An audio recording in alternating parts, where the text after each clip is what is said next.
So as I was saying, it's our first event in 18 months, and I think we probably all agree that this time last year, and it was pretty much right on 12 months ago, we were through our first lockdown, right in the middle of that.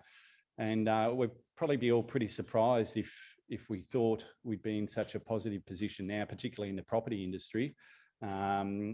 Certainly 12 months ago, we weren't thinking we'd be in such a strong position.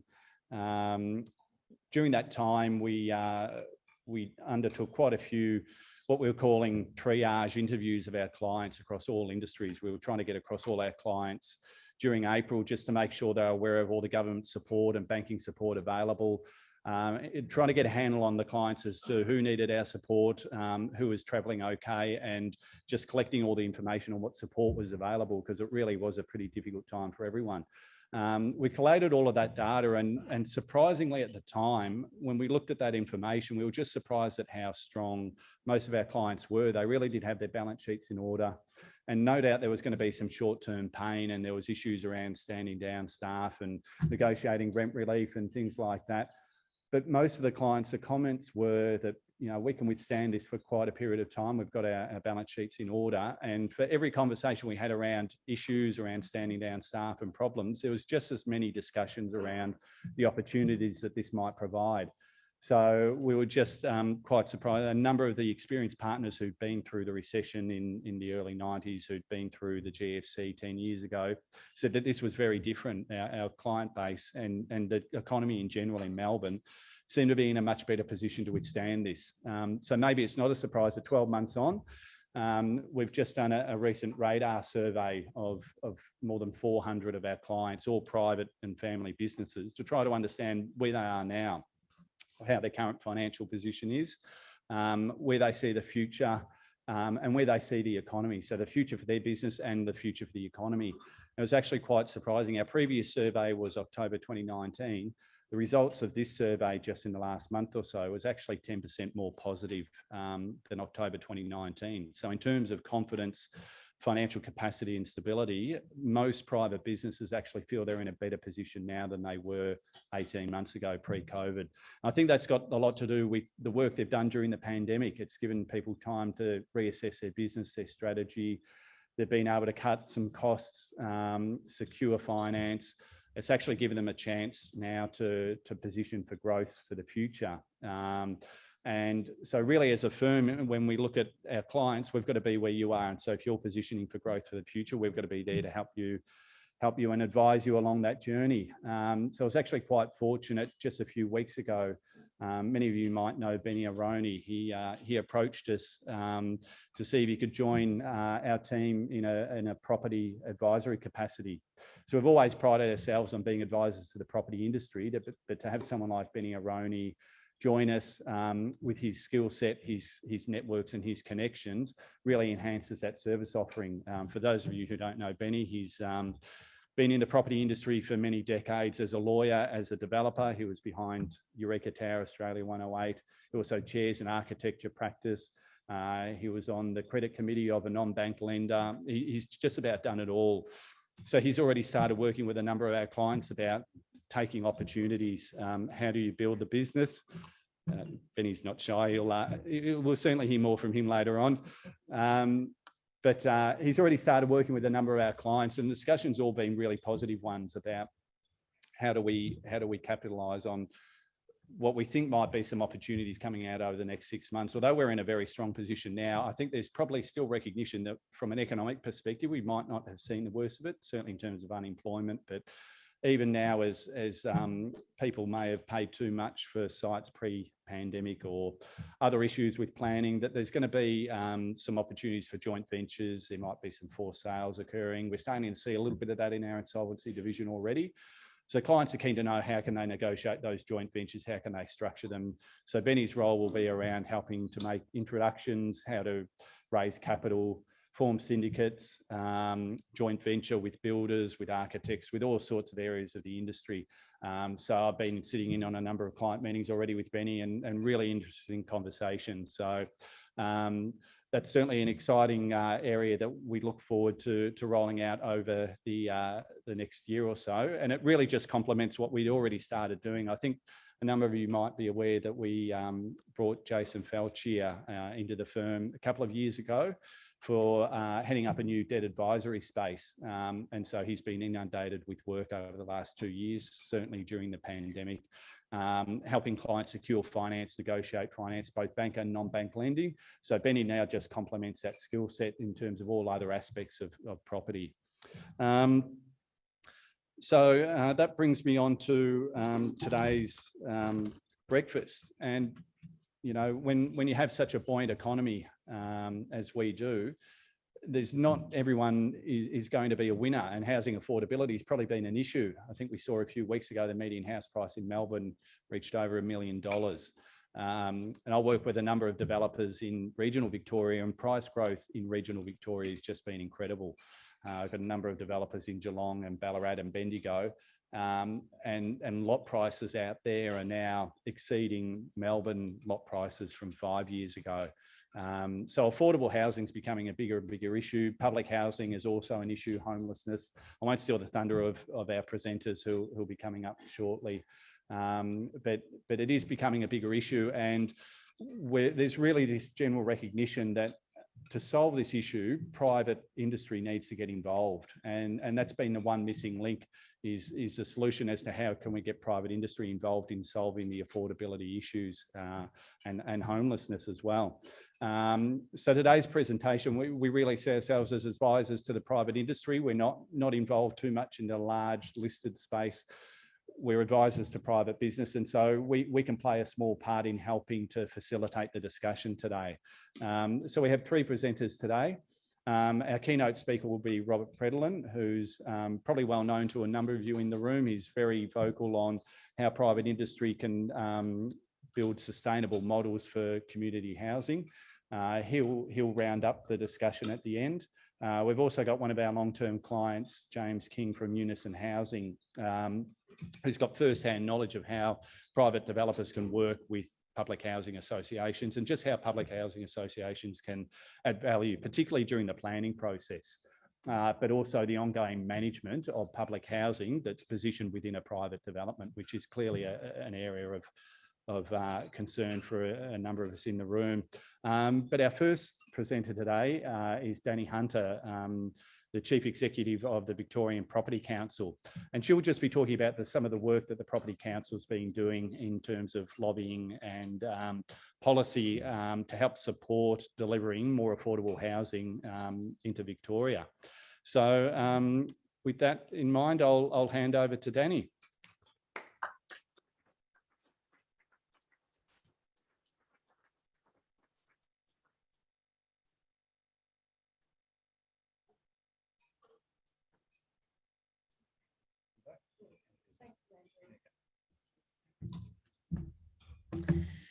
Good morning, everyone. How are we? God, it's nice to be back in a room, isn't it? Yeah, yes, it is.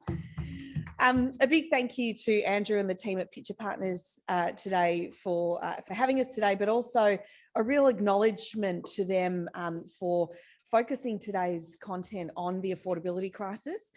You know, our industry is in the business of delivering housing. That's what we do. We do it at a range of different price points, but more so now than ever before do we need to deal with this affordability crisis. So it's great to be here talking about that with you today. And I really, you know, I really commend Pitcher Partners for taking a leadership role in making sure we're able to have these kinds of conversations together as an industry.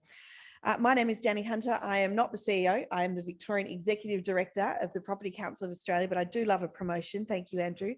I'm pleased to be with you here today on the land of the Wurundjeri people of the Kulin Nation. And I personally, and I'm sure us in the room here, acknowledge their connection to land, sea and community, and we pay our respects to their elders, past, present and future here today. Today's event comes at a landmark time in Victoria's history, with the big housing build program and a new era for cross-sector partnerships ahead of us. We are finally starting to tackle the issues of affordable housing, particularly for our most vulnerable Victorians. As Victoria's leading advocate for the property industry, the Property Council of Australia represents over 500 member organisations here in Victoria, who together create the places that Victorians live, work and play. And you personally and your organisations do that every day, and that is no small feat at all. The property industry is Victoria's largest economic sector and contributes more than 58% to our economy. We employ more than 1 in 4 Victorians. And as we seek to recover from the economic and social impacts of the pandemic, providing diversity in housing stock and delivering connected communities matters now more than ever before to create jobs, support livelihoods and get more Victorians into their own home, whether it's renting or owning where they live. The Property Council advocates for policy reform, and we take great pride in putting forward real solutions to make housing more affordable right across the market. We advise government at all levels, local government, state government, of course, federal government, and we represent the interests of the property industry, of your organisations and of our members. And we build prosperity, jobs and communities. That's our ambition. Over the past 12 months, we worked tirelessly to make sure that the property and development industry and the construction sector could actually stay open and continue working through the pandemic. That was a huge, huge win for our industry. And as an industry, we really elevated ourselves in the eyes of government because we were able to be COVID safe, we were able to keep working, we were able to keep people in jobs. But we've quickly turned our attention to the government actions that we need to see to stimulate development activity to assist our economic recovery, create jobs, and of course, keep housing affordable here in Victoria.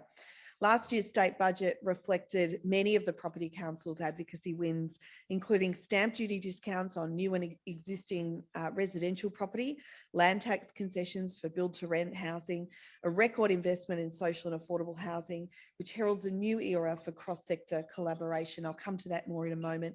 And landmark planning reform. And we know planning efficiency and planning development systems are really what has a huge impact on the affordability and deliverability of housing in Victoria. So we only need to look at the headlines. As Andrew spoke to, you know, affordability is a really serious red button issue here in Victoria. Record low interest rates, access to finance, stimulus, they're all brought forward by demand and decision making. But we've also got low levels of supply and real supply constraints in some areas of our market, low level supply in other areas. Melbourne's median price has tipped over $1 million for the first time, which is a phenomenal thing. Great for people who own their own home, not great for people getting into the market, not great for people trying to make that conversion in their lives from renting to owning and building their own wealth at an affordable level.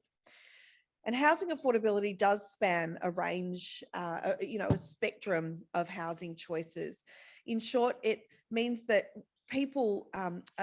housing affordability means that people should be able to make a choice that best suits their lives, regardless of whether it involves renting, owning, or other options that are really starting to emerge in our market, like build to rent, or other, organisations like Assemble and others who are doing that lease to buy sort of model. So we know that affordability matters for Victorians for a range of reasons, and that we as an industry need to deliver a range of options to make sure housing stays affordable. A strong and stable housing market is a core element of housing affordability and of course of our cities. And we want our cities, and Andrew spoke to our regions, to be really wonderful places that people look to from around Australia, but also around the world as being affordable and accessible places to live. So where are we now? We are in an affordability crisis due to a range of different issues. We have dealt with long-standing undersupply of housing in our major cities and regions, and our land supply pipeline has historically not kept up with the strong patterns of population growth that we've experienced here in Victoria. We've got a range of inefficient and excessive taxes and charges that hit the development industry. You all, I'm sure, live that and breathe that every day, and we talk to government about that every day. And we also are in an environment where there is very deep levels of uncertainty and inefficiency in our planning and development system. And I'm pleased to say that, off the back of strong industry advocacy, the Victorian government is finally starting to tackle that. And looking forward, we've got to focus on those policy settings and developing a collective industry that fosters partnerships as well between government, the private sector and the community housing sector to deliver housing that is affordable. So let's get to that. What is the Victorian government doing, and what does this new era for cross-sector partnerships actually look like? The $5.3 billion record investment from the Victorian state government in the big housing build will go some way to addressing the systemic undersupply of housing from the public sector. And announced in the last state budget, the government committed to delivering 12,000 homes across Victoria, including 9,300 new social housing dwellings, a 10% increase in social housing dwellings across the board, 2,900 new affordable and market homes for first home buyers. And this is all going to be done in 4 years. So it's a highly ambitious program and will really require real partnerships and deliverable partnerships between the industry and government to get that done. So the graph here shows that residential dwellings approved across the public and private sectors since 2014 and shows a spike in public sector dwelling approvals at that end of the green line there. And that's really what we're seeing start to tick up quite significantly as a result of the big housing build. But the challenge ahead of us is really immense. It's important to get a sense of the scale of this problem so that we can get a sense of the scale of the solution. The National Housing Finance and Investment Corporation forecasts that there'll be demand for 59,300 dwellings in Victoria in 2025. The Australian Housing and Urban Research Institute identifies that 462,000 Victorian households will be estimated to be in housing need by 2025. And that's across the board. That's housing need for all Victorians. And if we don't address the issue at that lower end of the market, social housing, affordable housing, then what we are concerned about is that we will see a concerning trend of disadvantage and inequality become entrenched in our society because housing becomes so much more unaffordable. Over recent years, detached dwellings such as greenfield developments have really seen the most growth, and we've seen that absolutely supercharged with the home builder package and the stamp duty discounts in Victoria. Medium density and apartment dwellings have seen a decline, and they are really an affordability valve in our most serviced, most livable suburbs across Melbourne. So we're very concerned that the decline in our apartment stock will actually exacerbate the housing affordability issue in our established suburbs. And, you know, the RBA, the Reserve Bank, has acknowledged this. They've said in their most recent monetary policy statement that rents and overall conditions in the apartment market in Melbourne, and to a lesser extent in Sydney, are really subdued, and a reduction in net overseas migration is still lowering demand. So we have an issue in the apartment sector where demand is coming off and has come off, but also the forecast supply over the next 2, 3 and 4 years is simply falling off a cliff. And we see that through the building approvals data you can see behind me.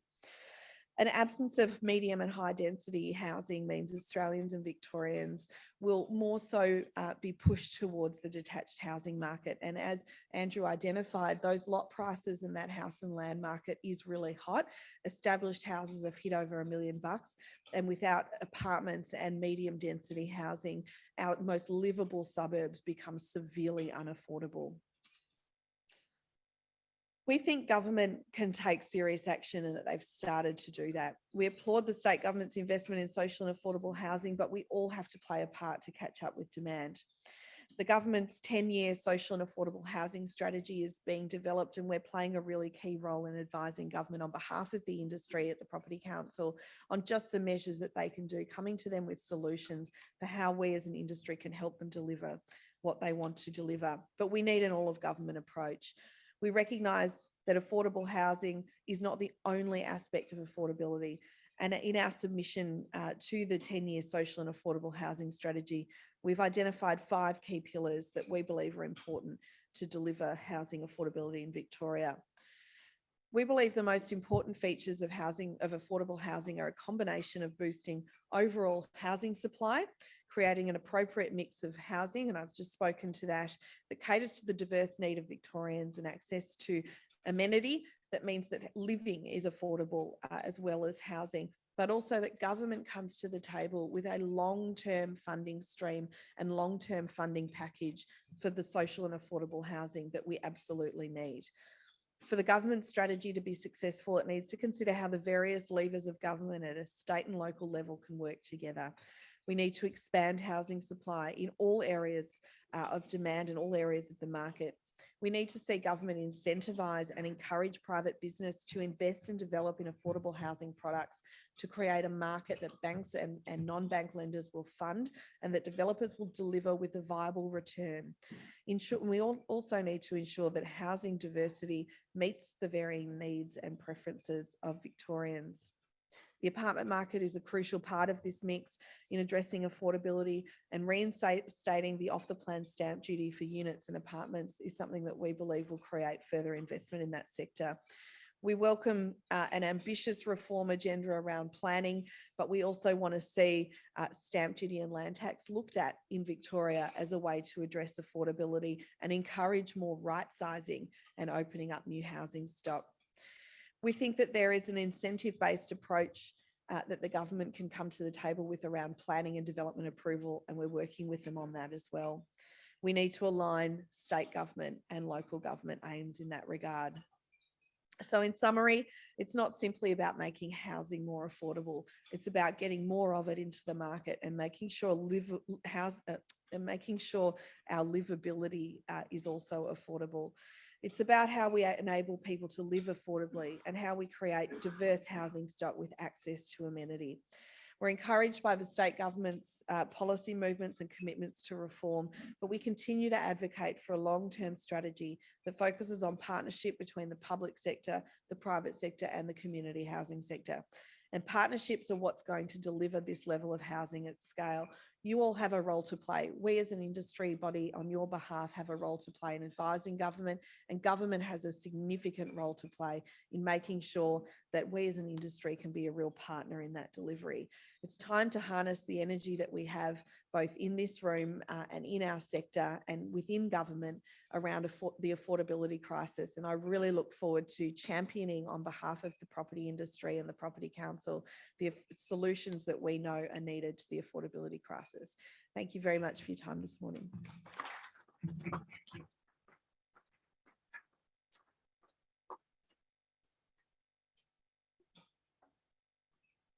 Thanks, Danny. Thanks for that. That was great.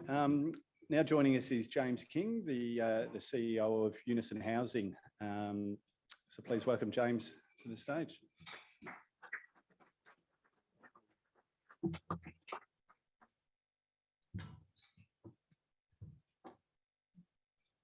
Good morning, all. As Andrew said, thank you, Andrew. I'm James King. I'm the CEO of Unison Housing.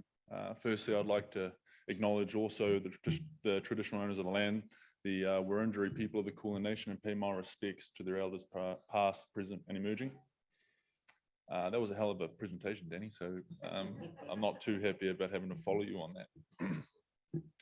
But housing affordability is a pretty interesting concept at my organisation. So you're probably, first of all, wondering who is Unison Housing and what do they do? You've probably never heard of us. And I'm finding that I've been CEO now for over 12 months, and I'm finding that quite a common thing. So a little bit about Unison Housing. We're a community housing organisation, one of the largest. Our property portfolio across Victoria is worth close to 300 million. We cover a broad range of the housing continuum we have homelessness services. So rough sleepers, we have 2 access points for assessment and planning for those rough sleepers, both in the West, Seddon and Werribee. We have private rental management under our organisation. We have owners corporation management. We have a social enterprise, which is grounds, maintenance and cleaning. And then we have our core business, our housing. So we focus on social housing and housing the pointy end of the spectrum, right? The most vulnerable within our community. And we've pushed more into also affordable housing because if you know anything about social housing, you need to, one, you house the most vulnerable and the rent is the lowest, and yet it's the cohort that's the most expensive to house. So we rely heavily on government investment, and Danny touched on that. There has been a considerable underinvestment for an extended period of time by state government. And the big housing build, which I'll talk about in a minute, is probably a once in a generation investment. And Unison's very heavily involved in that stimulus. Affordable housing is, as I said, something we're pushing more into. And as Danny talked about, we're bordering on an affordability crisis, right? We're going from one crisis with COVID and then into another with housing affordability. And what we've been working with private developers, with private investment, is around ensuring that return is there when you're targeting affordable housing. And so, what is it? What would incentivize a private developer or a investment organisation? Why would they partner with a community housing organisation? So I'll talk a little bit about that in detail. We have, Unison is very active in the development space. We have a number of developments under construction at the moment. We have a number planned. And we have very strong relationships with local government, where we do get planning concessions. I won't lie about that, whether it be car park reductions or uplift in number of properties. We get a lot of love.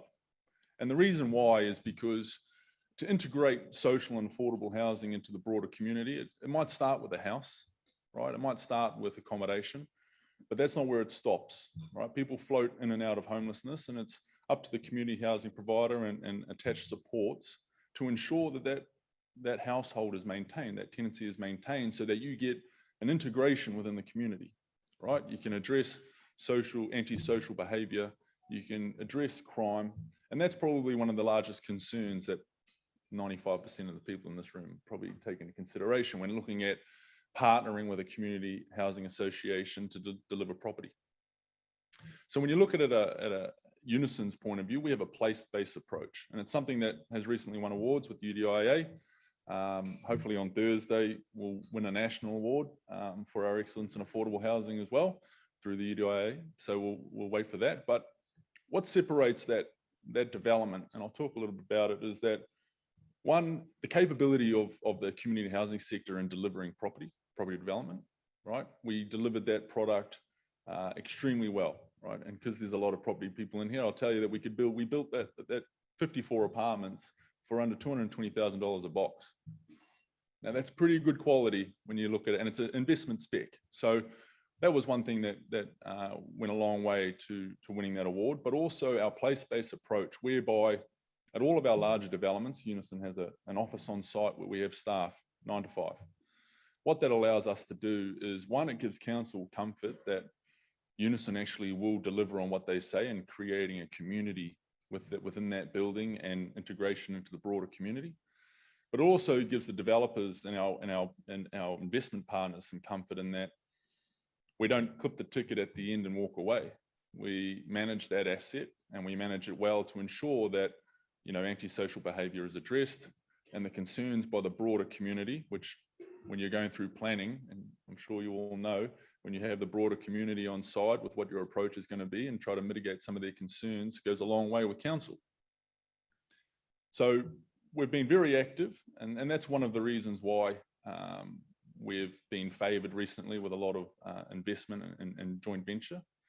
With the big housing build, it's an interesting investment by government. There's been a couple of changes to the planning scheme. So one being that the Minister for Climate Change, being the RA for the responsible authority for planning approvals for developments with more than 10 social housing units in a development. Now that hasn't been pushed through yet because there's been a little bit of objection, and you can understand why from local councils and the like. But what that does, and granted the details haven't been kind of released as yet, but what it does is that government committed to a 3-month planning program, right? To get a planning outcome from submission, they said 3 months, which is a little ambitious if I'm being honest. But also it begs the question, okay, if you've got 10 social housing units in a development of 100 units, 90 are private, and you're using the community housing organisation as the vehicle to go through planning, and you think you're going to get, and you're anticipating to get an outcome in 3 months, from a private development point of view, that's not bad. The third tier is, or the third kind of implication as to why you might partner with a community housing organisation is debt. We borrow through NIFIC, interest is 2%. Now, I've developed property, I've used MES Finance, I know some of those, and you talk about holding costs and what have you, trying to get through planning. So you compile the council uplift and the council favouring with getting your application through, if you do go through that avenue. If you go through the new pathway with the Minister of Climate Change as the RA, more 3-month turnaround, you're holding costs next to nothing. And if you're using the Community Housing Association as the vehicle for funding as well, you're paying 2%. Now, if you look at your bottom line and you do the numbers, it's a pretty attractive. So what you take into consideration is, okay, what are the downfalls? Not too much data on private market sales when social housing is incorporated into a development. And so you take it in Assemble, maybe an Assemble's approach, where Assemble is an organisation that has generated institutional investment with Australian Super, and where they effectively put together what the risk profile was for investing in social housing and private in the mix, where it has been demonstrated around the world. And that same risk profile marries up to the same risk they're taking in the local market. So why wouldn't institutional investment invest?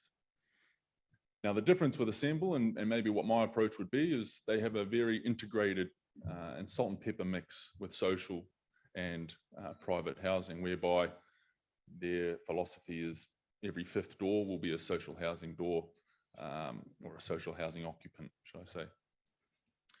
Whereby I think if you really want to ensure that the community that you're creating within your developments, especially in high density apartment living, we take a different approach. We do floor by floor. So our Napier Street development, for example, while it's not private and social, we have floor for women, floor for men, floor for families, etc. So that again reduces that risk of antisocial behaviour and a feeling of unsafe in a community. It's gone a long way with a lot of our communities that we've established. Also with the big housing build and the first tranche of stimulus being the rapid grants round, which is a $1.3 billion investment into social housing and social housing alone. The community housing associations, of which we submitted a number of proposals, which we're hoping to get outcomes at the end of May, early June. We came up with different models, different ways to integrate investment with social housing. Now, people talk a lot about affordable housing, and affordable housing is obviously needed very much so. But if you walk around Melbourne at any time of the year, you'll see that social housing is in critical need. And so how we've kind of stimulated investment and partnerships is around delivering at scale. Okay, so traditionally the community housing sector would deliver, project specific funding for 30, 40, 50 apartments. With the new 10-year strategy that Danny talked about that's out for consultation at the moment, of which I've been pretty involved as well in providing my feedback, we're trying to push more towards program-based funding. So what that means is, instead of saying, okay, for this project in this location with this cohort, government's going to contribute X. What I'm saying is, for program-based funding, you commit to a growth corridor or a municipality where you want X amount of units delivered over a 3-year period, and you commit a fund of 300 million. I'll deliver that number of social housing dwellings. But what that allows me to do is I can go out, raise investment, partner with organizations to create an uplift, right? To deliver a broader community. I might get affordable, I might get private. And if I can deliver that at scale, then I'm not running around. They announced the RFP for the rapid grants round in December, submissions in March. I'm not running around buying up all this property with plans and permits to classify as shovel ready. So prior planning obviously goes a long way. And so that's one argument that I'm taking to government around the 10-year strategy. The second argument is that 10 years probably isn't enough. You start looking long term, 20, 30 years, that's when you actually start hitting the numbers that we'll need to hit in delivering social and affordable housing and embedding some legislation where we're not held at the mercy of government cycles. Might be a push, but I'm still asking for it. And then lastly, what we're pushing for is consistency across local governments and state governments around planning mechanisms. You've got some progressive councils that are very much for social and affordable housing, and you've got others, and I'm sure you all know that you've got other councils that aren't so willing, not only in that space, that takes a lot longer to get through council with anything. So if you have a mechanism whereby developers or understand the uplift that they'll get from incorporating social and affordable housing, or affordable housing in particular, and if it's mandatory, they understand and they can include in their feasibility what that impact's going to be, right? If the planning scheme allows you to go to four floors, and council has a consistent mechanism for affordable housing, whether it be 10% of your development and you get an additional 2 floors, right? There's consistency. You can plan and you can assess those costs on your bottom line. So those are some of the arguments we're taking to government, or some of the positions, shall I say. I'm trying not to argue with too many people these days. Some of the positions I'm taking to state government around the 10-year strategy. It's a little bit of information about Unison Housing and now sort of where we're heading with our future and delivering at scale and being fairly trusted from a local and state government point of view. And I look forward to kind of fielding your questions. You can fire them through when we sit down, and we'll go from there. Thanks very much.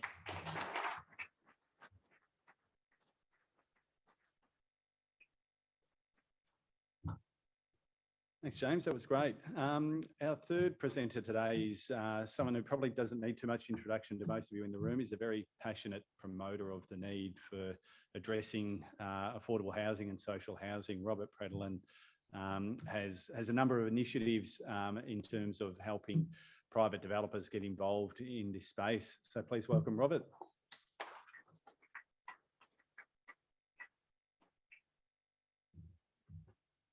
Thank you, Andrew, and thank you, Pitcher Partners, for allowing me to share with you what we've been doing over the last 5 odd years as Housing All Australians. But before I go on to the slides, that I hope will work, before I go into the slides, I want to set a bit of context for why we're doing what we're doing. And before I set the context, though, what I'd like you to do through the presentation is use your commercial lens. Because as a property developer, I understand what turns development on, and unless it's economically viable, we are not going to build anything. The other thing I want to sort of state again up front is that I don't think housing is a human right, because that is a decision for society, and that's a very huge, a whole range of dynamics sitting, and you always disenfranchise half the population. The approach we're taking is getting the narrative right. No one can disagree it's not a fundamental human need. And without that human need being met, we have unintended human consequences that span a person's life and has huge economic impacts to a country. And from a values perspective, my view is that this cost is going to increase significantly in terms of welfare payments. And unless we try and look at mitigating that from a business perspective, we're going to leave our children with an intergenerational social and economic time bomb. So over my career, I've been very fortunate. I've been a residential developer all my life since I was in my teens. And I've developed land subdivisions, medium density housing, and apartments. So I get understanding the housing continuum. But like most Australians, public housing wasn't on my radar at all. I knew about it, I knew what sort of tenancies required, but I didn't really know much about it. And I was fortunate enough to be part of the development of the Commonwealth Games Village, which is where I first was exposed to public housing, because part of the requirements were that we had to, 20% had to be public housing. But again, very arm's length transaction. We had to leave some land aside, and the public housing, I think after 15 years, it's probably starting to get built now because it's all about funding. And then I got really exposed to it during the development of the Carlton Housing Estate. Again, arm's length, we delivered 243 apartments to government on DNC fixed price basis, but that was really it. But then I started to get curious, and I started to read about social, public and affordable housing and its importance to the Australian context of our lives. And then I started to discover that, whilst we assume we left it for government, government really did nothing. Victoria's 3.5% of housing stock is our public housing stock, public social affordable housing stock. The Australian average is about 4.5%. So while I praise the Andrews government for spending $5 billion to start this process, we're not even going to get up to the national average. So let's not kid ourselves about the problems we've got in front of us. And James said it, it's a 30 to 40 year strategy if we start now at scale. But then coming back to why did we start doing this? Well, in studying these economic reports, and there's many, many, many reports that I have read about the economic impact of well-located housing, I started asking myself the question, why hadn't I come across this before? Because I probably wasn't the target market. But there are many reports out there worldwide and in Australia where the not-for-profit sector's undertaken these reports, and it shows very clearly the cost-benefit ratio of investing in housing, but the private sector doesn't know anything about it. And unless we know what we don't know, we've never got a chance to actually do something about it. And if we agree, if you believe that we are polarising ourselves as a society, and the numbers of people that are becoming homeless, and homelessness is only the canary in the coal mine. You will never solve homelessness unless you solve the upstream supply of non-market housing. So if you agree that the numbers are increasing and COVID's made it worse, we are heading for this economic time bomb where governments will probably require extra billions of dollars to not only provide housing and welfare, but the support services that wrap around the people that are vulnerable, if we want to try and maintain the current concern we have today. But the reality is governments are not going to afford to pay the additional billions because they're already starting to cut costs everywhere. So my conclusion in that is that we're heading for a lose-lose, because by cutting services back, we're increasing the polarisation, we're increasing the social and economic impact to our country. And once you come to that very, very clear view, you've got two choices. You either accept it and say it's a tragedy. It's terrible. We're going to head for this thing. Government should do something about it and wait. Or you might say, well, maybe I should try and do something about it. And maybe there are other corporates out there that actually agree that things like this are fundamental human needs, and they can see the homelessness, but they're not sure what to actually do. So that position got us to then start what now is Housing All Australians. And I'd like to bring you through some initiatives in a very, very practical, commercial way, because if it's not commercial, it's not sustainable. And if you believe some of the researchers, and I think the University of New South Wales City Futures Research Centre have estimated by 2036 will be 1 million non-market dwellings short. Not 12,000, 1 million. Cut it in half, 500 million non-market dwellings. And this is that at $500,000, that's a $250 billion investment by someone. And government just can't do it. It has to engage the private sector at scale to start solving this problem for Australia's long-term benefit.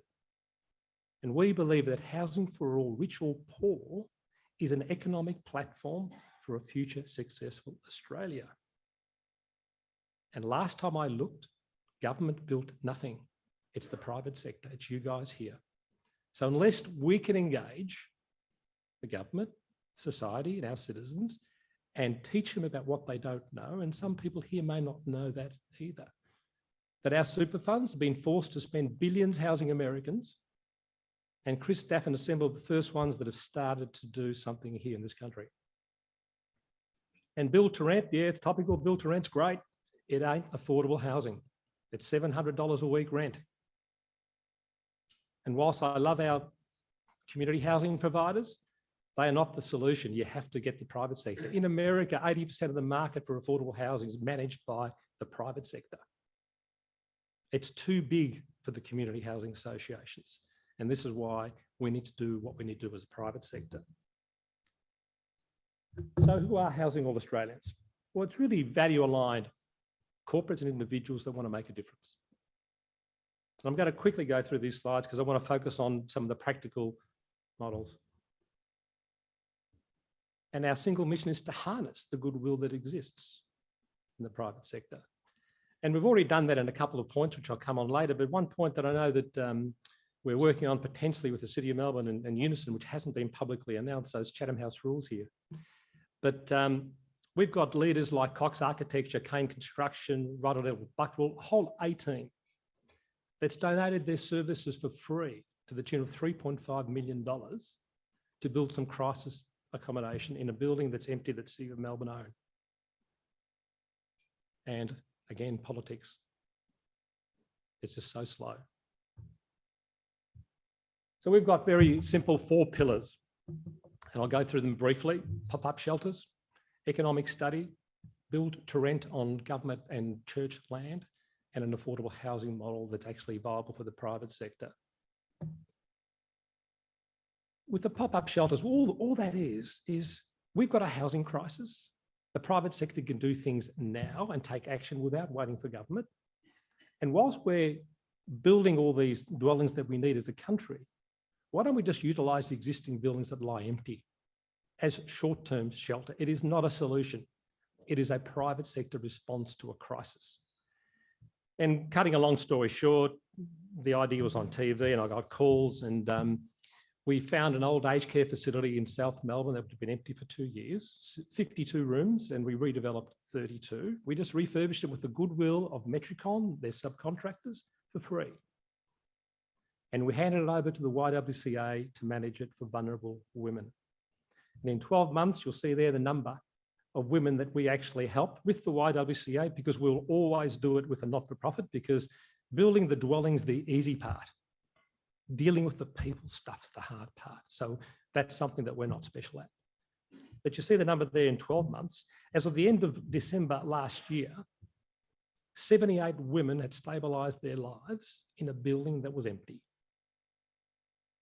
We're just about finishing one in Box Hill, which the Salvation Army owned. Used to be an old heritage home. There was an office empty for 5 years. We've leased it for $1 for 5 years. Metricon, Quest Apartment Hotels, and a whole range of private sector individuals donated their time for free, and it looks like a hotel. We're about to hand it over in May. We're doing, again with the private sector, 14 to 18 rooms in Perth, because Housing All Australians now is in every state and territory except the Northern Territory, with value-aligned corporates that want to make a difference in this space. And we're talking to people in Tasmania, in Sydney and Queensland about empty buildings as a short-term response. Build to rent. I mentioned before, build to rent, it's a topical thing, but it's not affordable housing. And having done the Carlton redevelopment and the Commonwealth Games Village, where government sold land to developers and there was a public outcry and it just makes it so hard for government, I come to the view 5 years ago that you don't actually need to sell public land. Because as soon as you lease it for $1, all the economics change. And the rents come down, so you can actually try and make it at a much lower rent. And to get affordable housing, you still need a subsidy from government on top of that as well, because it's such a highly subsidised area. But it gets the gap smaller. And I sit on the Salvation Army housing boards nationally, and they've got so much land that's unleveraged, that's just waiting there for a PPP style arrangement where peppercorn lease for 40 years, all the economics change.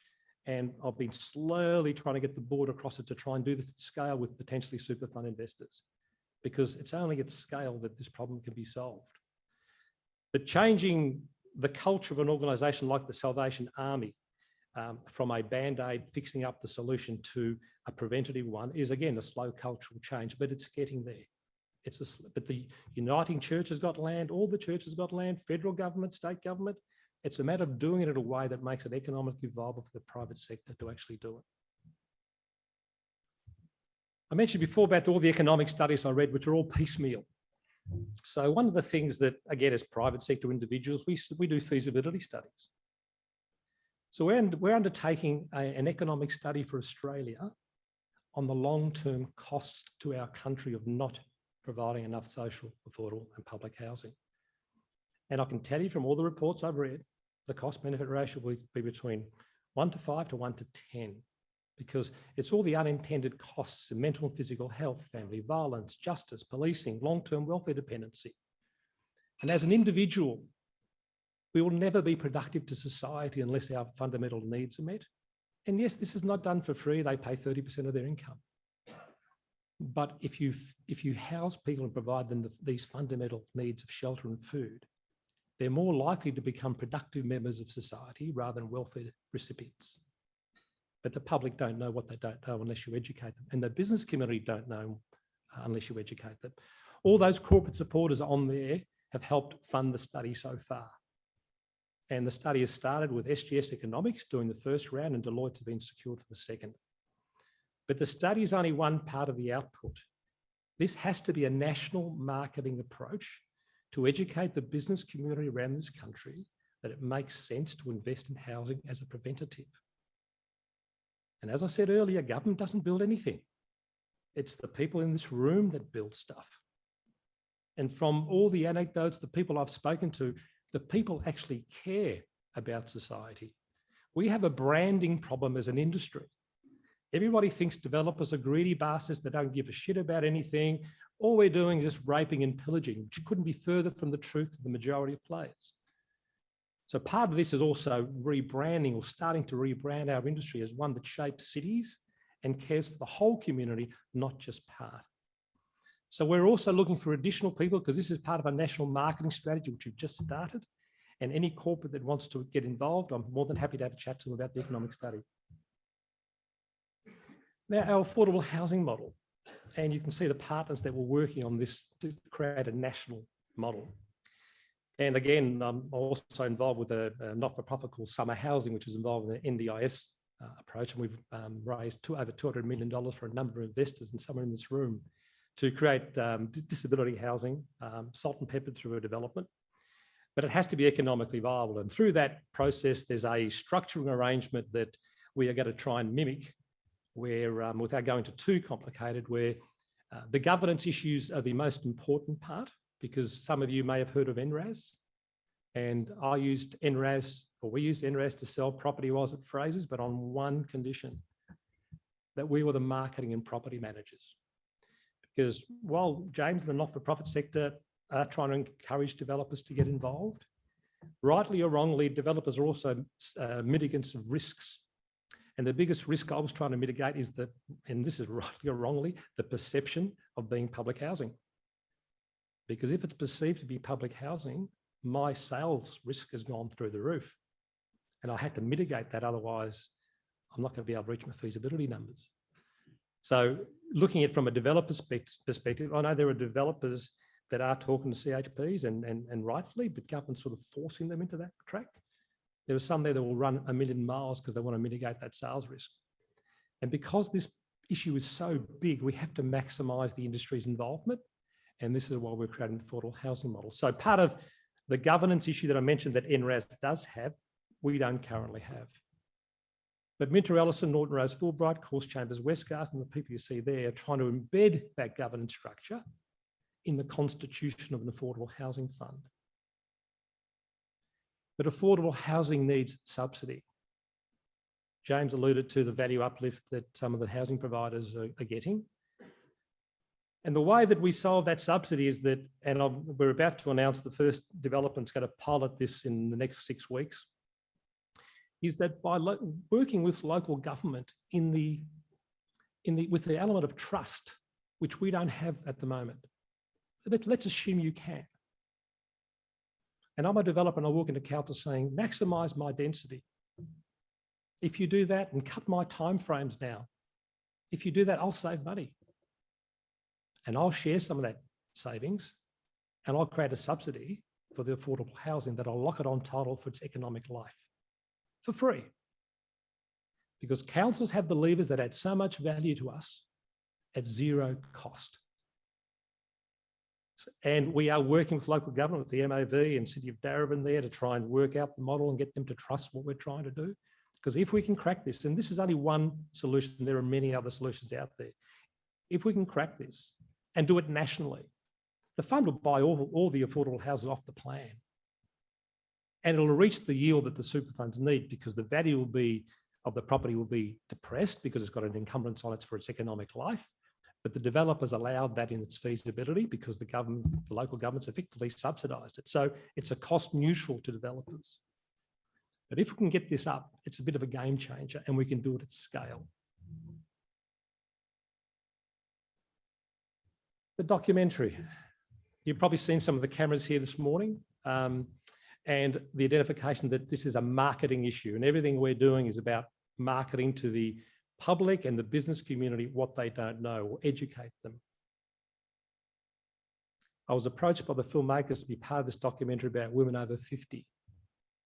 The fastest growing cohort of homeless in this country. As a man, I was embarrassed when I found that out. But I've seen them sleeping in cars. The documentary people are going to Tasmania, Melbourne, Byron Bay, Vietnam. There's Australian women living in Vietnam because it's a lower cost of living. And when their visa runs out, they have to come back here, probably in a car. There are so many women I've spoken to that are couch surfing that are embarrassed to even admit that they're homeless. This is a crisis. It really is a crisis. So when they approached me and said, would you be part of this? I said yes, because it's an issue that's very purposeful to us as an organisation and potentially and possibly maybe helps with the cut through to the public. Because rightfully or wrongfully, unless we create this as a barbecue conversation nationally, I know it's a big ask, and this becomes spoken about at a very high level, and we create what I'm saying is respectful unrest, political self-interest will never kick in to fix this because it's all about votes. And I've been to so many roundtables over my career with so many new ministers talking about the same issue. I'm overweighting. And it's going to be up to the private sector to lead this national conversation to reposition housing for this country, for rich or poor, as an economic platform for a future successful Australia. Because if an individual has shelter, they are more likely to be productive as opposed to become welfare dependent. So I raised the documentary because, as all documentaries, there are risks for the filmmakers. We've helped them raise some money through the people that you see on the screen, and some are in this hall today, by purpose-driven organisations that want to make a difference. And you see Screen Australia and Film Victoria there. Yes, they're contributing around 250 grand, but they have to reach their private sector funding target, and they're still 50 grand short as a minimum. So if there's any organisation here that'd like to be included as part of this and have your brand on this documentary, which is going to be on the ABC at a point in time, and potentially around the country through a whole range of distribution channels that we're now working with. Sue, the director's here, and I'd like you to go and chat to her. I'm not sure where, Sue, just stick your hand up for a second. But if they can finish raising 50 grand, because they've taken a punt, because with the money they've raised so far, they're actually going ahead and starting filming in the anticipation that the rest will come. Because I want that federal and state government money to kick in, to be quite frank with you, because they deserve to put it in. But it's all about us as the private sector. It'll never happen if we wait for government. And the question is going to be, what are we going to do about it? Thank you.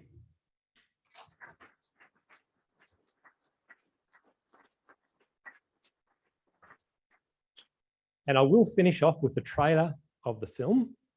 And after that, we'll be sitting down and having some questions. So it'll only take a couple of minutes.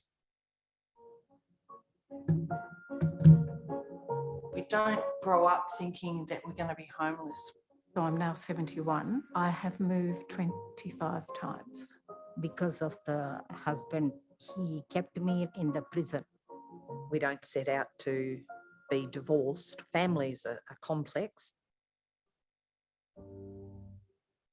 The vision of what we're trying to achieve is housing all Australians. Hundreds of thousands of people are either homeless or on the brink of it. The face of poverty is female, and it can happen overnight. We come from middle class backgrounds and we're homeless. I think it's something to be really embarrassed about. When women over 55 are the fastest growing cohort of homeless in Australia, how the hell did we let that happen? I had never considered I would be homeless.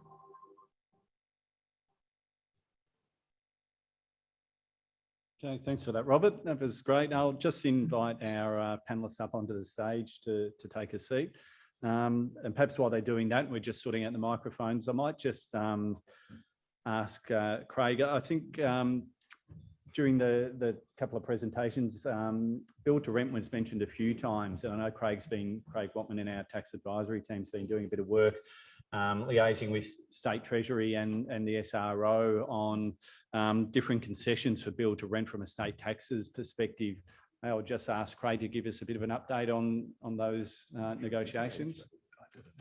Thanks, Andrew. So Danny mentioned that in their presentation, the government announced it in the state budget last year that they would be implementing a 50% land tax concession for the build to rent sector. So it follows the implementation of that in New South Wales as of last year. The Public Council and others, myself, have been involved in consultation with Treasury and the State Revenue Office on that model, and we're hopeful that we might see some further detail on that in the state budget, which is the 20th of May. Looking at the New South Wales model, I think the conclusion has been across the board that it is far too restrictive. So although the New South Wales government has brought in a 50% land tax concession for the next 20 years, it is tied to a whole lot of restrictions in terms of the ownership model. And one of the things that's been quite clear in the consultation process in Victoria is that if the Victorian government really wants to incentivise private sector in particular to be involved in build to rent, whether it's in social and affordable housing or more generally, that they need to actually make the model flexible, because it is a developing sector and it's something that, you know, in Australia it's still a new sector. So we need an ownership structure or ownership structures that are allowed, that retain flexibility and retain the incentive for private developers to become involved. So as I said, hopefully we'll get some more detail on that coming out in the state budget, but it is what will be quite a significant land tax concession moving forward for build to rent owners. Okay, thanks, Craig. Thanks for that. Look, I apologise in advance. There are a number of questions coming through. We certainly won't be able to get to all of them today, but I'll try to filter through and gather the common ones. Probably the first one's for Danny. You talked about the issue around lack of supply in terms of growth, and just what the Property Council's views are and what government should be doing once the borders do open, because clearly that's just going to exacerbate the problem. Yeah, look, that's right, Andrew. And I think, you know, focusing on, there's long-term supply issues across all of our markets. Interestingly enough, industrial land supply is really squeezed, but I won't talk about that this morning. But we're particularly concerned about apartment supply and primarily concerned about that in and around our CBD. We've seen a pretty phenomenal delivery of apartment projects over the last few years, and I think in 2021 we're going to be on track to deliver about 16,000 apartments in the CBD, which is the third highest on record. So we have a short-term oversupply that's definitely exacerbated because we don't have any migrants and international students coming in right now. But from that 16,000, it drops very, very rapidly to 4, 3 and 2 over the next few years. And when we see population growth return, and when we see, you know, $1 million on Melbourne's median house price, you quickly do the maths and see that we are going to have very, very real pressures on affordability, because we don't have that release valve of high density products and projects coming through. We're working with government as part of our pre-budget submission process, and we're in very live discussions, I can tell you, at the highest levels of government at the moment around this. They are very concerned about Victorian jobs and about stamp duty collections, and we're talking with them about off-the-plan stamp duty concessions being reintroduced, dealing with the foreign purchases surcharge, and also just, you know, really supercharging the construction industry and the banking sector to get more new projects into the pipeline and convert really good, strong, solid pipeline of planning approvals into those all-important building approvals. Okay, thanks, Danny. Question for anyone on the panel, no one in particular. I think, Robert, you might have mentioned before that the US, around 80% of public housing's supplied by the private sector. I can't imagine the US is probably doing things much better than we are when you travel to some of their major cities. Is there any country that's really leading the way in terms of social housing and addressing the issue? And maybe what's some of the strategies that they're implementing that we're not currently? I think I'm on a mic, yeah. Yep. I think Finland's probably doing it the best, but it's not a real like-for-like comparison. But just touching on the States, they've been doing this for 30 years. They've got a low-income housing tax credit, which tops up this uneconomic bit for the developing community for them to then viably develop affordable housing as part of their build to rent. And our super funds, I'm not sure if I mentioned it earlier, but they've invested billions housing Americans and nothing effectively here other than what Chris Staff is starting to do now. Why? Because they're not a charity. They need to get a reasonable return for risk. It's our system that doesn't let them earn that return. And in my view, if someone tops up the uneconomic bit, because I've spoken to all the super funds, they'll invest billions here. But at the moment, they're funneled to US, Canada, and UK. Now, if the general public knew that, because I speak to many people and they are dumbfounded that our super funds are helping Donald Trump house Americans last year, they don't know what they don't know. And everyone says we have to change that. And that's part of that barbecue conversation. We have to get this across the country. And hopefully if people are educated to that fact, then they can make a decision and then that political self-interest kicks in. But no one's doing it really well other than the small countries. Now, to your question, Singapore does it pretty well, but the truly capitalist societies actually don't do it that well. And I think we need to reimagine how the new capitalism will work, because I'm a supporter of it. But I think we're getting perverse outcomes that are not in our long-term interest. And what's so interesting about that is that, and what Rob's doing is that we are changing the narrative. We're not talking to government anymore about blunt planning controls as the vehicle to get this kind of stuff through the system. We're talking to them about the fact that there is a huge wealth of global capital that is looking for a home, and that Australia is a really attractive place to invest if we can get the system right, if we can get those settings right, so that that risk profile is lowered, so that there is more appetite to come here. And if, you know, organisations like Unison Housing, who are doing an incredible job, are actually start to become present in our market, you know, that kind of global capital starts to go, yeah, like Australia's got it sorted or getting it sorted. We can really see an advantage to being in that market. If I could just add one more point, I meant to say during my presentation, but Danny's one of the enlightened leaders in this industry, and she's been pushing this issue for a long time and is one of our early supporters. But it takes time to change organisations. It takes time to convince governments if that's what you want to do. But it's something that doing nothing is not an option. Well, just on that then, one of the other questions is around financing these types of developments, and it clearly doesn't seem to be a focus of the major banks at the moment. Obviously, Unison can access their lower cost of funding through the government debt. But what about the private sector? Is there a long-term solution to this long-term financing? Unless someone tops up the uneconomic bit in some way, either a value sharing approach with density uplift or time savings, nothing's going to happen. The interesting part about NIFIC is they're doing a current review, because obviously NIFIC are only allowed to currently lend to the CHPs. And I presented to NIFIC saying that potentially NIFIC should consider lending also to not-for-profits like ours that are focused on delivering affordable housing. Then we can engage the private sector. And I think what's great, and the opportunities here in this room are to partner with community housing providers. And there's some really big players. Common Equity Housing, Haven is a really big player who are partnering with very sophisticated developers. Shout out to Clement Lee and the team at Riverlea, for example, who are really starting to put deals together that sees a quantum and a scale of housing. And I'm sure James is sort of working on that regard as well. But there is no reason why every organisation in this room cannot be looking at it as a viable business model. Community housing providers became more sophisticated and more commercial. The immediate past president at the UDA, Damien Tangi, is now the chair of Haven Homes. He's bringing commercial lens to all of this. So people are becoming from being passionate to seeing practical solutions. So you all have an avenue to explore, and I'm sure Rob and I can connect you with people who are passionate and actually making change around this. Or you can come see me. Or you can come see James. Benny, yes. Just want to thank the three speakers. The level of frustration in this space to everyone is just mind-blowing, and to see three champions who genuinely understand the practicalities is just exceptional. So on behalf of everyone here, thank you. I know that's going to be done, but I just want to do that. On a more pragmatic level, I would certainly, on behalf of my personal family's foundation, like to put 10 grand towards the documentary.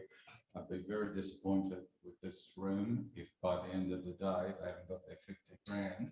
It's chump change for the people in this room, and it's time to do tangible stuff, as Rob said. And just because this is meant to be a question, how are you guys all feeling?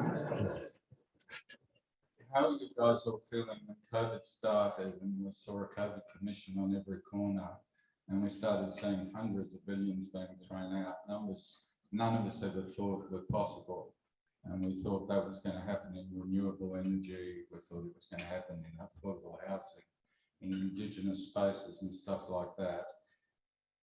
I mean, it's a bizarre thing to say. We're getting better. We're seeing the light.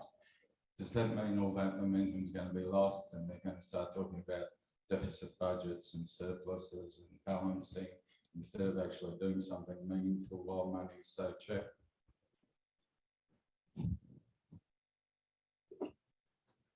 Why do I have to take that one? James. I don't even know where to begin with that. I can talk about cheap money. You know, just to touch on Danny's point around the sector becoming more commercial in our approach, that's very true.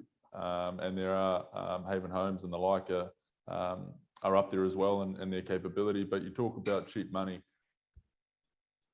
Rightly or wrongly, my background is property development, right? And I've done consultancy in property development, and I've gone into a non-for-profit in the housing space, which is, I think, given a bit of a shock to the housing space, if I'm honest. But you know, to me, debt currently at the levels that it's at and what we're paying for debt is good, right? So that's why I'm ramping up. You know, my debt facility with NIFIC, you know, we've doubled our debt facility in the last 12 months. I don't think, and I might be speaking out of school, but I don't think that I'm ever going to get cheaper debt. So the time is now, and from Unison's point of view, to really deliver at scale in those partnerships and what have you. And again, when you're paying what we are for debt, why wouldn't we? And NIFIC is dealing in billions. That's right. Like, this is not small change. This is the potential to give you the tools and the capacity to make a difference here, and to actually start to you know, stimulate an industry that we can all be proud of. And again, it's that cross-sector partnership that is going to be so critically important. And at the Property Council, a big part of what we do is connect our members to each other and connect them. And it used to be all about private dealing, wheeling and dealing. And now there's a huge emphasis on connecting the community housing providers who are increasingly commercial with property developers who have an increasing social conscience. And that's something that we as an organisation are very passionate about and very proud of doing. Maybe, but just to answer Benny's question is that, and I think the federal government's done a great job. Most state governments have done a great job about how they've managed the COVID scenario, but it's amazing how self-interest kicks in when that sort of expenditure happens. And on the homeless front, we didn't have homeless. They housed them all in hotels and a whole range of things. So we can do it. And as of March, they're back on the streets. But why is this an important issue for the private sector again? Because I keep on coming back to the practicalities. And if you accept my view that homelessness will always increase, it's a canary in the coal mine unless we solve the upstream supply of non-market housing. In America, Silicon Valley, it's an extreme case. Successful businesses, Amazon, Google, Facebook, all have to spend over $1 billion each to create affordable housing for their workers because the local government hasn't kept up with the planning and housing supply. That's what's going to happen here, and we're becoming desensitized because it becomes the norm. When we first saw homelessness on our street, front page of the papers. Now people walk over them and they don't even see them. One day we're going to wake up and say, how the hell did that happen? Because it's just going to increase unless we start doing something. So it is possible, Benny. We have to create the political self-interest. The money will be there because it's a long-term investment to save future costs. Thanks, Robert. I was going to run with one last question, but I think we're running well short of time. There was a whole lot of questions, comments around taking lead from Singapore with guarantee planning outcomes and tax concessions and so on. But unfortunately, we're going to have to leave it there. I might just invite Michael Langhammer to come to the stage to wrap up the session and the vote of thanks. Thanks, Andrew, and thanks everybody. I think that's one of our best sessions we've had. That's it's been a tremendous contribution to the conversation that this city and state and country needs to have. Andrew alluded to the fact that at Pitcher Partners is our 30th anniversary this year in November. So we were created in 1991, and that was a fair income recession. And you think what's happened to Melbourne over those next 30 years. And we talk about property developers and the people in this room. This city is now one of the world's great leading cities, and that's not built on commercial outcomes only. There is genuine heart and passion and vision and purpose in this room, and that's what keeps us going. And these sort of conversations are just so timely that we are now resetting post-COVID for the next 30 years. And all the themes that were coming out, that we know them, but when you put them together in a bit of a mind map sort of thing and put some of these words together, you know, it's about affordability, it's about inequality, it's about disadvantage, but it's about industry partnerships. It's about a commercial lens. I mean, that's a fantastic insight to think about. It's about access to amenity. It's about potential time bombs for our kids and our grandkids, and the capacity for us to do something about that now. It's about scale. It's about partnering, industry partnerships. This is all about collaboration, and it's what we've done the last 30 years in any event, but it's a much greater demand now given what's been happening even pre-COVID, but certainly post-COVID now. And it's going to take a private sector lead. And the thing was in my head right through those conversations was really, what Melbourne do we want? I mean, it's a city of 5 to 5.5 million people. And I hand on my heart, I reckon it's one of the greatest cities in the world. And once the tourists come back and the foreign students come back, you know, we are going to be set for something pretty special, but we need to bring everybody along with us.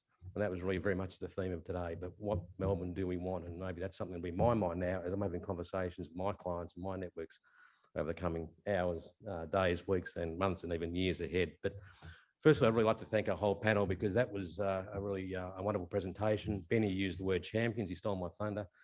Yeah, it's no wonder that we are a successful state and city when we have leadership in this room that we have, the calibre of people that we're here today. So please formally thank Robert, Danny and James for their presentations today.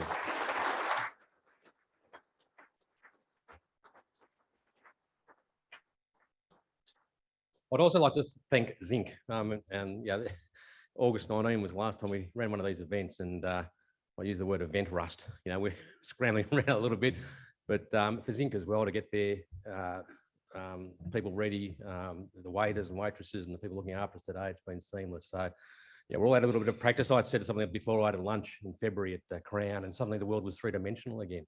Like people standing behind me, and suddenly there's social conversation and there's non-verbal cues, and you know, you can't mute your mic and all that sort of stuff. So for those wearing white shirts, hopefully you haven't got too much breakfast down you. So yeah, it's a different way of thinking. But anyway, we're back in business, which is really good. I'd also like to thank Bella Atwell and our marketing team, because again, it was it's difficult to put these events together. We had capacity constraints today. The live streaming, you know, the silver lining from COVID, how great is this technology? To be able to live stream, I'm hoping and thinking we've got probably more than 500 people watching us at the moment. And that's also recorded. So that becomes something in intellectual property going forward for everyone to be able to access again, and maybe share with your staff and some of your teams today as well. So I've got a business card draw, so I'll just do those quickly, or maybe Danny can pull some cards out, so those independents. The first prize is a $150 Peninsula Hot Springs gift certificate.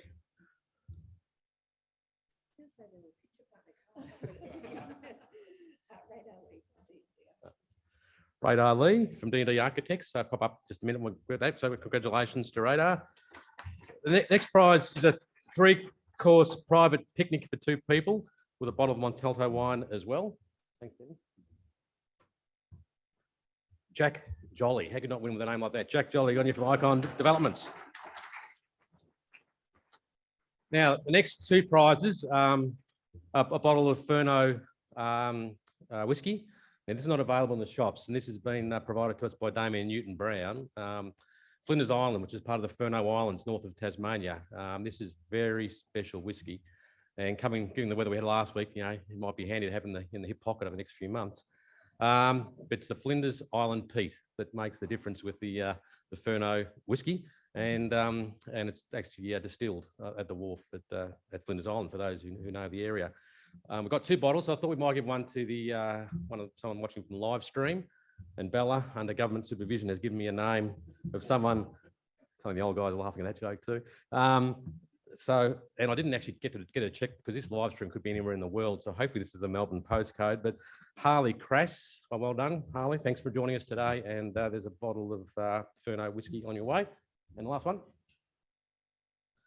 Dean Lovig from Kokoris Group. So well done, Dean. So we'll get that whiskey to you. I think he's just left this morning, so we'll get that whiskey to you. So thank you very much. That's the door prizes. And look, thank you for attending. It's great that we had such a oversubscription for today's event. And I'm really pleased it was a little bit different today rather than the typical and the heavy stuff, because that's coming. We've got the budget breakfast coming up on the 13th of May. So as Craig was saying, but at state government level and federal government level, we are in the tent. We are advocating very, very hard. Obviously, there's going to be themes around budget repair.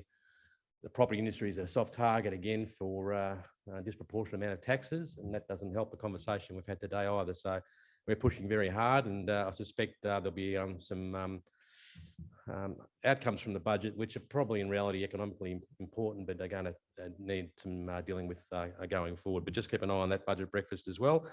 From our perspective, it's a privilege to be part of this community. Again, 30 years as Pitcher Partners.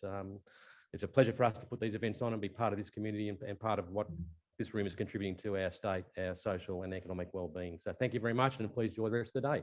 Thank you.